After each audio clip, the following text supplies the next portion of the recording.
presidente dos Estados Unidos, Donald Trump, reagiu à prisão do ex-presidente inelegível, condenado e preso Jair Messias Bolsonaro com desdém.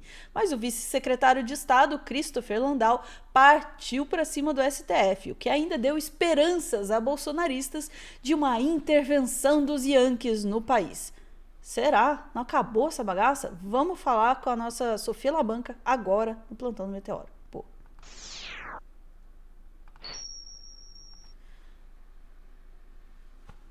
Sofia, eles ainda estão achando que os Estados Unidos vai ver. É mais 72 horas? Mais 72 horas, mano, Ana, eles ainda estão nessa. A reação do Bolsonaro quando ele ficou sabendo, do Trump, quando ele ficou sabendo da prisão do Bolsonaro, já deveria ser mais que o suficiente para que eles soubessem que não vai ter intervenção dos Estados Unidos. E se alguém tem alguma dúvida, eu vou mostrar a reação do Trump quando ele ficou sabendo da prisão do Bolsonaro.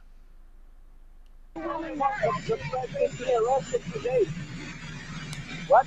And you're talking about the former Brazilian president being arrested today? No, I don't know anything about it. Então você vê, perguntaram para ele sobre o ex-presidente brasileiro e a primeira resposta dele é dizer: eu não fiquei sabendo disso. He's the president. Are you willing? I didn't hear. Is that what happened? That's too bad. That's too bad. No, I just think it's too bad. E daí você vê que ele pede, confirma, né? Ele foi preso mesmo, é isso que aconteceu? É isso. É uma pena. É uma pena, né? É uma grande pena. E é só isso. Poxa, os jornalistas ainda tentando assim citar, mano, você não vai fazer nada. Não, só acho uma pena. Puxa, que chato, né? Que barra. Daí o que acontece, Ana? Os bolsonaristas aceitaram isso? Não aceitaram. Eles pegaram um tweet lá do Christopher Landau, que é o vice-secretário de Estado dos Estados Unidos, ou seja, secretário de Estado seria o equivalente ao ministro das Relações Exteriores. Eles pegaram do segundo, sabe, do vice-secretário de Estado, pegaram o tweet do cara lá. Vamos já colocar aqui no traduzir para ficar mais fácil. O ministro Moraes, um violador dos direitos humanos sancionado, trouxe descrédito e vergonha internacional ao Supremo Tribunal Federal do Brasil ao desrespeitar as normas tradicionais de contenção judicial e politizar descaradamente o processo judicial. Os Estados Unidos estão profundamente preocupados com o seu mais recente ataque ao Estado de Direito e à estabilidade política do Brasil. A prisão provocativa e desnecessária do ex-presidente Bolsonaro, que já se encontrava em prisão domiciliar sob forte vigilância e com extrema restrição de comunicação, não há nada mais perigoso para a democracia do que um juiz que não conhece os limites para o seu poder, e com umas bandeirinhas dos Estados Unidos e do Brasil. Ana, não foi o Trump que falou isso, não foi sequer o Marco Rubio, secretário de Estado, que falou isso, não foi a Embaixada dos Estados Unidos que falou isso, foi o vice. É o que tá tendo, né, Sofia? Assim, é apelar muito, porque você pega lá na época, em julho, tal, quando a gente tava com umas tensões entre Brasil e Estados Unidos no ponto mais alto, era o próprio Trump, era a Embaixada dos Estados Unidos, era o próprio Marco Rubio. Não, eles apelaram lá pro vice. Ou seja, gente, se quando era o próprio Trump que estava fazendo essas postagenzinhas não deu nada, vocês acham que é agora que vai dar? Mas, para os bolsonaristas, aparentemente, isso foi o suficiente para inflamar os ânimos. E o pior, não foi nem só pro gado bolsonarista. Foi para a imprensa dos bolsonaristas. E daí a gente vai falar... Vezes... A gente vai falar daquela matéria, aquela que vocês já citaram no plantão hoje. Não. Reação do governo Trump à prisão de Bolsonaro acende alerta no mercado. Da Verusca Costa Donato. Eles vão contar aqui, o ChatGPT vai contar aqui o que aconteceu. Eu já te digo sobre o ChatGPT. E chega aqui, ó, na parte do que interessa, né? O impacto foi imediato. Economistas e gestores viram na mensagem um potencial ponto de inflexão. O temor é que a crítica incomum em tom e origem abra espaço para o início de uma escalada diplomática, especialmente se Donald Trump decidir transformar o caso em bandeira política. Entre analistas, o post de Landau foi classificado como um recado duro demais para ser ignorado. Gente, essa matéria aqui é uma matéria que até que virou tema de outro corte aqui, porque ela estava com o prompt do ChatGPT no final dela. E a matéria ainda está no ar.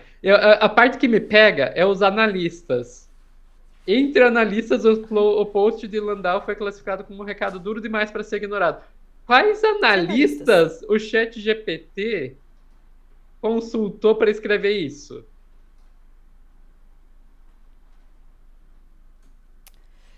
Você sabe que... Eu não sei se eu posso... Apesar de toda a crítica que essa matéria recebeu, inclusive ela foi atualizada para tirar o prompt do ChatGPT, ela ainda está no ar. Eu dei um F5, um refresh agora, ela ainda está no ar. Ou seja, os caras ainda estão tentando causar pânico no mercado, porque isso aí, o objetivo é isso, é a profecia autoconcretizada. O que eles estão fazendo é dizer que o mercado está em pânico para causar o pânico, com isso a bolsa cair, o dólar subir, etc, etc. Eles poderem dizer, tá vendo o que o Lula fez quando prendeu o Bolsonaro? Sendo que não foi nem o Lula que fez isso. O Lula está deliberadamente e corretamente, na minha opinião, mantendo a distância de todas as decisões do judiciário. Mas a gente sabe qual que é o objetivo, né? Então, Sofia, eles podem ter tirado aquele trechinho, que é um trechinho muito típico do ChatGPT, né? Pede um texto para ele, no final ele diz, se você quiser eu posso gerar mais. Só que aquele pedacinho do final, além de denunciar que esse texto foi feito pelo ChatGPT, ainda tem uma coisa ali que me chamou a atenção, que ele fala assim, posso gerar de acordo com no estilo da coluna tal, uma coluna da Veja tal, ou um texto mais duro, com tom de bastidores, alguma coisa assim. E é justamente esse tipo de texto que a imprensa está muito acostumada a dar. E, aliás, o ChatGPT só faz esse tipo de texto porque ele leu este tipo de texto também. Tá? Ele aprendeu a fazer isso lendo este tipo de... Analistas dizem, fontes no Exército afirmam, né?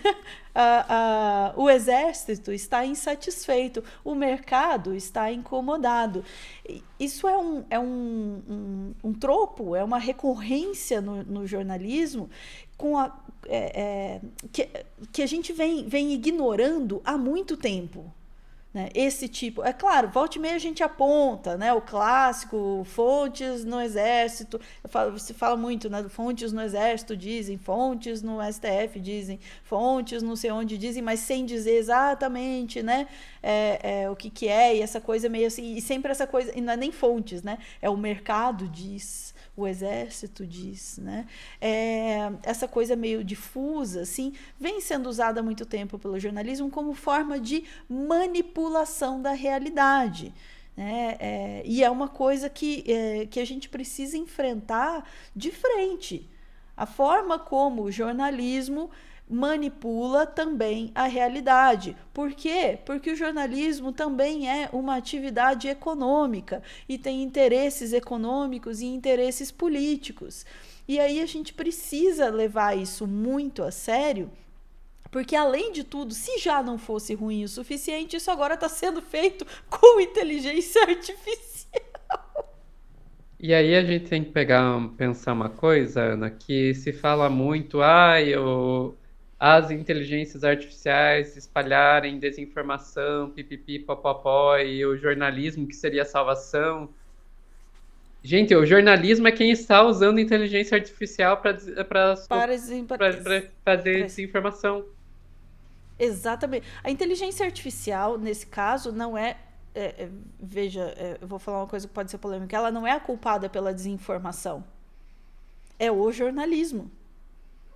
porque é o jornalismo que está usando a inteligência artificial para espalhar desinformação, entende? A intencionalidade do ato está no jornalismo, que, claro, irresponsavelmente usa a inteligência artificial para gerar o negócio e não verifica nada. Sim, né? Tem a sua culpa também. Mas entende como a gente desloca isso, e ao deslocar, a gente também desloca as relações de poder e as relações de interesse que fazem que levam, né, a esse tipo de mensagem, e já levavam muito antes da inteligência artificial também. Aliás, você veja, pegou na coisa da metacomunicação aqui, pegou para mim, né? Essa mesma notícia, né? O vice-secretário de Estado falou um negócio lá. Como é que você poderia noticiar isso? Olha, o cara que é do segundo escalão, né, do secretário de Estado americano falou isso, mas o presidente americano falou isso. Colocar as coisas do tamanho que elas têm. Se você quisesse, você poderia, tecnicamente, dizer o governo americano disse isso. Estaria tecnicamente correto? Estaria. Seria desinformação? Seria. Porque aí você tá fazendo parecer muito maior do que a coisa é. O cara é um membro do governo americano? É um membro do governo americano, mas isso não reflete a visão do governo americano. Entende como você pode manipular as coisas pela escolha de palavras? E quando você diz isso, o mercado é um sinal duríssimo para o mercado e tudo mais, você está querendo criar uma determinada reação. Aliás, você está criando a reação do mercado que você gostaria de estar noticiando. Você cria ela antes de noticiá-la, que é uma jogada super safada, diga-se de passagem, né? É isso, Sofia? Ficamos por aqui? Ficamos por aqui. Ficamos por aqui, mas se você quiser, a gente pode fazer um texto também no estilo... Desculpa, não existir. Gente, que vergonha.